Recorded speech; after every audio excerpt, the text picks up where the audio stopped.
Bueno, entonces, ahora, cuando uno piensa en las acciones farmacológicas de los glucocorticoides, piensa en efecto antiinflamatorio, ¿sí? Acuérdense en el primer esquema que vimos, el loop que hacen frente a la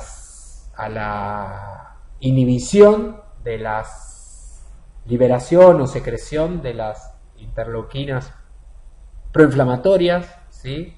Ahí vemos que probablemente tenga que ver, confluya como efecto antiinflamatorio. Efecto analgésico. No, digamos, uno no podría decir que son las drogas analgésicas. Ahora, ¿que se usan para la analgesia? Sí. ¿Y cómo? En general complementarias a otros analgésicos y siempre pensando en efecto analgésico de un dolor inflamatorio, ¿sí? No, sepan que no es clásico decir que son analgésicos, pero sí son buenos adyuvantes de los tratamientos analgésicos. Entonces, frente a dolores inflamatorios, los corticoides siempre son buenos adyuvantes de los tratamientos inflamatorios, de analgésicos, perdón. Efecto antialérgico, clásicos en el efecto antialérgico, esto es indiscutible, los corticoides son usados desde hace mucho tiempo como antialérgicos. Efectos sobre la fiebre, no son antitérmicos, no son antitérmicos. Ahora, en las patologías que la actividad de la enfermedad inflamatoria se expresa con la presencia de fiebre, el efecto de los corticoides hace que tenga un efecto antifebril, pero en realidad lo que disminuye es la actividad de la enfermedad y por consiguiente contribuye a disminuir la fiebre. Pero nadie se le ocurriría pensar que es un antitérmico los corticoides, ¿sí? En realidad lo dejo sobre la diapositiva para que hacer esta salvedad. En cuanto a efecto inmunosupresor, sí, son los inmunosupresores por excelencia. Se utilizan como inmunosupresores para la aceptación de órganos en todos los tipos de trasplantes, sea cardíaco, sea renal, sea de médula ósea, de cualquier órgano. En general siempre los corticoides están dentro del gran espectro de drogas inmunosupresoras, las clásicas. Y ni hablar obviamente de su efecto sustitutivo frente a la situación de Addison, por algún motivo el cual no haya producción propia. Son fundamentales su uso sustitutivo. Ahora bien, acá quiero agregar otra cosa. El efecto sustitutivo no solo va a ser por la no producción propia por algún tipo de enfermedad que haya llevado al Addison, sino por el creado, ¿sí? Por el efecto de supresión creado por la misma uso farmacológico de los corticoides. Y esto vamos a aclararlo muy bien. Paciente que recibe dosis de convencionales a altas de corticoides por más de 5 días es susceptible o plausible de presentar síndrome de supresión a los corticoides. Esto es, esos pacientes, algunos autores hablan de 6 meses, otros hablan de 1 año, estarían susceptibles de poder tener alterado su eje a nivel, digamos, desde hipotálamo, hipófiso, córtico suprarrenal, y alteración de la producción propia de corticoides con una baja respuesta a la producción de corticoides frente a estrés y por consiguiente producirse las consecuencias negativas que esto lleva. Vuelvo a explicar.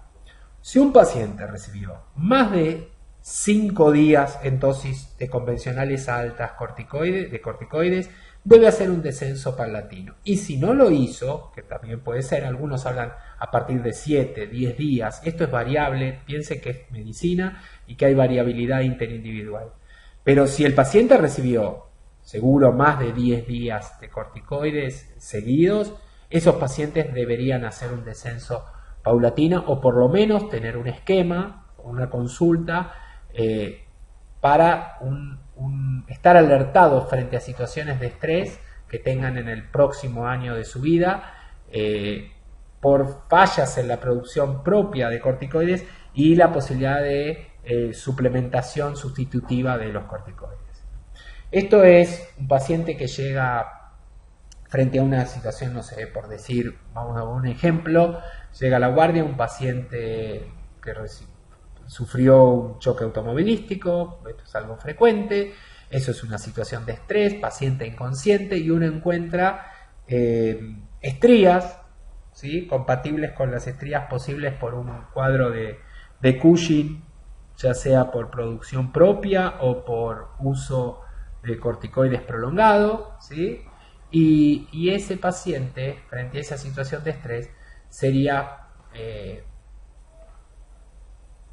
apropiado sustituirlo con hidrocortisona en dosis antiestrés durante el proceso o procedimiento que se vaya a ejercer, ya sea una cirugía, un acto quirúrgico, una situación de terapia intensiva, porque si no es un paciente que es susceptible de sufrir el Addison, digamos, falta de corticoides endógenos y con las consecuencias metabólicas y deleterias que esto lleva. Ahora bien, uso de los corticoides. Los corticoides usados en forma aguda en general no presentan efectos adversos importantes. Por eso, una de las frases que yo siempre digo, los corticoides son los mejores amigos y los peores enemigos. Quiere decir que son drogas muy nobles, útiles y beneficiosas, indicadas en la forma y en las situaciones correctas, y mal indicadas en dosis no adecuadas y por tiempo prolongado son los peores enemigos, porque bueno, en realidad provocan una serie importante de efectos adversos que son los que quiero puntualizar ahora. Bueno, cuando aparece ahí efectos adversos de insuficiencia suprarrenal aguda, es en realidad como consecuencia de su suspensión luego de su uso prolongado, ¿sí? No alguien va a hacer una insuficiencia suprarrenal aguda porque haya recibido un día de corticoides, una dosis aislada.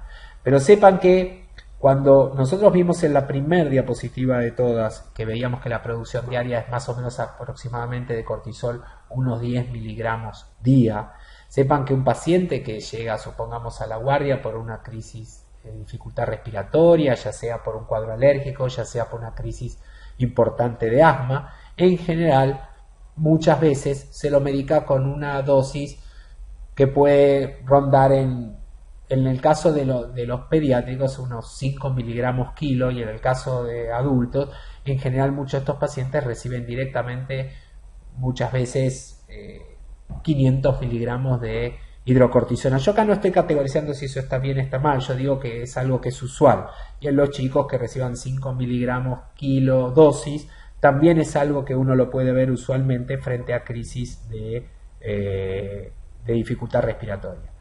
Y si ustedes recuerdan el número 10 miligramos día total, obviamente que las dosis que recibe el paciente por alguna situación de guardia distan mucho de la producción propia. Esto, si lo sostienen a través de los días, hace que la producción propia se anule y que la corteza suprarrenal deje de producir y sus células productoras entren en hipoplasia. Por consiguiente, luego, frente a las necesidades propias, no hay tejido que responda con una buena producción de corticoides, y esto es lo que llamamos insuficiencia suprarrenal aguda. Bueno, alcalosis hipopotasémica, edema e hipertensión. Esto está claro cuando vemos los efectos mineralocorticoides que conversamos antes, ¿sí? Se secretan por su acción a nivel distal y principio del colector, aumenta la secreción, o sea, la excreción o pérdida de protones y potasio, con consiguiente alcalosis hipopotasémica. Y retención mayor por reabsorción de sodio, ¿sí?, de agua, que esto llevaría a edema e hipertensión. Por otro lado, también lo que vamos a ver, como lo conversamos antes, la tendencia a disminución del ingreso de glucosa a las células, con la tendencia a llevarlo a la hiperglucemia, el incremento de la sensibilidad de infecciones por la inmunosupresión que provocan, el riesgo de úlceras pépticas por su coadyuvancia a nivel del estómago, ni hablar si va asociado a los AINES, donde vemos que hay una coadyuvancia para el aumento de la secreción de ácido clorhídrico, con una disminución de la producción de moco estimulada por las prostaglandinas a ese nivel, que hace que quede, digamos, con menor protección la mucosa gástrica, con el mayor riesgo de úlceras pépticas. Miopatía corticoide, este es un tema importante. Los pacientes que lo reciben en forma prolongada, como son los pacientes, por ejemplo, que tienen leucemia linfoblástica aguda, que la reciben en el primer mes, lo reciben continuo y en forma elevada, la dosis de corticoide, tienen quejas en general para cuando tienen que subir escaleras, o como son chicos que tienen que correr, les cuesta, y en realidad esto es porque en forma prolongada los corticoides llevan a la miopatía. Acuerden, si recuerdan, como dije antes, que son catabólicos proteicos. Entonces la masa muscular disminuye. El paciente engorda a expensas de masa adiposa, y disminuye la masa dependiendo de las proteínas de las musculares. Cambios conductuales.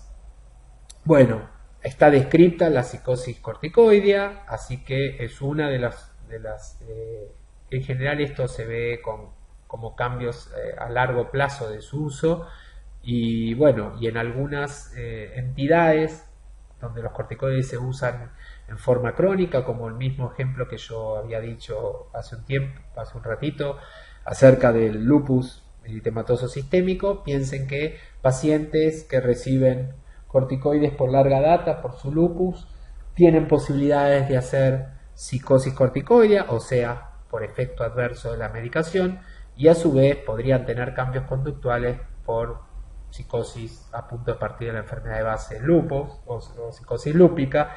Y bueno, y acá lo que se plantea, y que yo siempre digo como docente de fármaco, es tener en cuenta la enfermedad de base y tener en cuenta la medicación que recibe el paciente.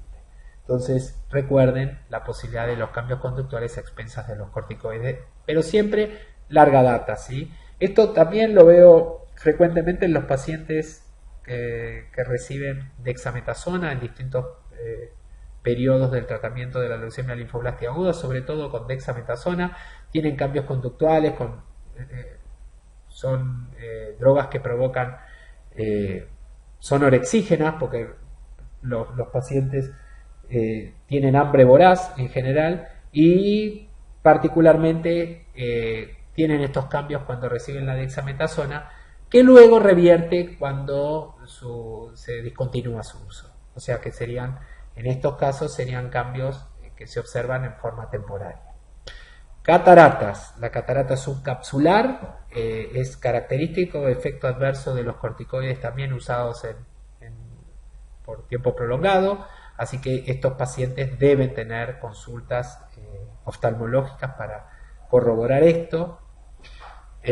Los pacientes también tienen tendencia a llegar a la osteoporosis, ¿sí? Hay una disminución del ingreso de calcio, y bueno, y estos pacientes los que llevan en forma crónica, deben tener suplementación de calcio y vitamina D para sostén de este aspecto fosfocálcico cuando reciben por larga data corticoides, así que hay que tenerlo en cuenta.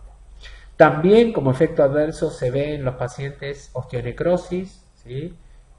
Son necrosis asépticas del hueso, lo he observado en los pacientes, sobre todo adolescentes, que lo reciben como tratamiento de la leucemia linfoblástica aguda. Se ve osteonecrosis de rodilla, osteonecrosis de caderas, ¿sí? Y retraso en el crecimiento, que es un cuco para muchas mamás, que en realidad ven que sus hijos cuando reciben corticoides podría estar alterado. Sepan que cuando uno piensa en retraso en el crecimiento es algo que fue muy estudiado, ya que los corticoides se usan en algunos pacientes con problemas asmáticos, se usan por largos periodos. Bueno, este esquema en realidad lo que muestra es, fíjense bien, que ustedes vienen de haber cursado farmacocinética y ven vida media biológica y no vida media beta, ¿sí? Acá lo que se ve es la duración de acción. En realidad, cuando uno lee en los corticoides vida media biológica se refiere a la duración de acción. En general, el promedio de duración de acción de la hidrocortisona es de 8 a 12 horas, para la prednisona de 12 a 36, y ejemplos para la betametasona y la dexametasona, que sería que tiene una acción más prolongada, de 36 a 72 horas. Esto hay que tenerlo en cuenta para cuando uno indica estas drogas a los pacientes, ¿sí? En cuanto a generalidades de la farmacocinética, obviamente va a ser variable, depende cuál es la droga a tener en cuenta, pero del grupo de los glucocorticoides.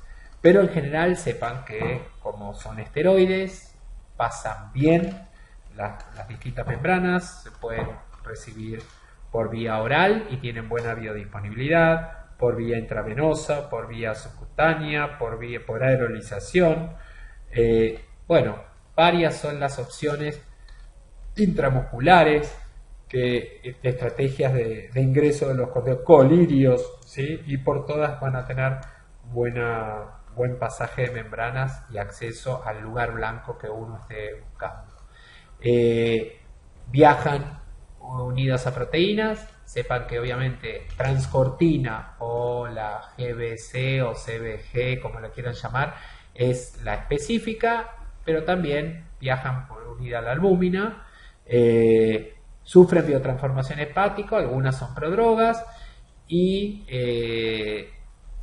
van a tener una latencia y duración del efecto que en este caso va a ser una suma de distintas cosas en lo cual participará la farmacocinética, pero el parámetro final, como es duración de acción, va a tener que ver con la farmacodinámica de cada uno de los distintos preparados. Resumiendo, como les dije al principio, son drogas de amplio uso. No hay que tenerle miedo a su uso, o sea que está muy bien indicarlas cuando corresponde. Recuerden la frase, son los mejores amigos y los peores enemigos, o sea, bien usado corresponde su uso y tener en cuenta los efectos adversos esperables, que no los voy a tener en cuenta en general en su uso agudo. Cuando digo agudo, siempre pensando en menos de 5 días de uso. En ese caso no me va a preocupar en general los efectos adversos, salvo que sea un paciente que ya los hubiera recibido antes o tenga comorbilidades, pero sí en los pacientes que los van a usar de 7 días en adelante, tener en cuenta la posibilidad de la insuficiencia suprarrenal aguda, tener en cuenta todos los distintos órganos blancos sobre los cuales provocan efectos colaterales y las transformaciones que puedan hacer en el hemograma como para estar advertidos cuando uno recibe un paciente que recibe corticoides. Por otro lado, tenerlo en cuenta siempre en pacientes que estén en situaciones de estrés, saber si en el último año por lo menos recibieron en forma prolongada por algún motivo corticoides, como para tener en cuenta lo que habíamos dicho antes. Bueno, espero les haya sido de utilidad.